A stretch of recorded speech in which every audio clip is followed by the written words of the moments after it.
آزمائش کے وقت پڑھنے والی وہ دعا جو دکھ کو بھی بہتر نعمت میں بدل سکتی ہے۔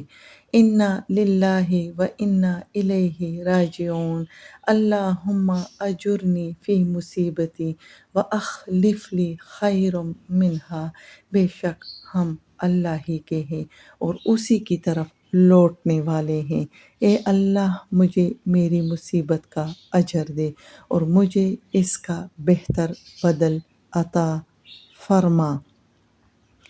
حضرت نبی کریم صلی اللہ علیہ وآلہ وسلم کی اہلیہ حضرت ام سلمہ رضی اللہ تعالی عنہا سے روایت ہے کہ انہوں نے رسول اللہ صلی اللہ علیہ وآلہ وسلم کو یہ فرماتے ہوئے سنا کہ کوئی بندہ نہیں جسے مصیبت پہنچے اور وہ یہ کلمات کہے مگر اللہ تعالیٰ اسے اس مصیبت کا اجر دیتا ہے اور اسے اس کا بہتر بدل عطا فرماتا ہے۔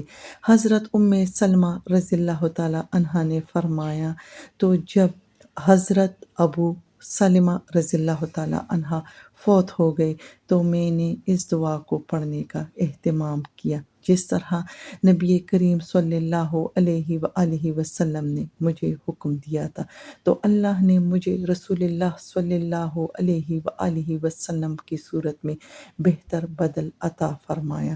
تو جب بھی کوئی مصیبت آ پہنچے تو اس دعا کو پڑھنے کا اہتمام کرے، اللہ سبحانہ و تعالی ہم سے وہ مصیبت بھی دور فرمائے گا اور اس مصیبت اور تکلیف کے بدلے میں بہترین اجر اور بدل دے گا۔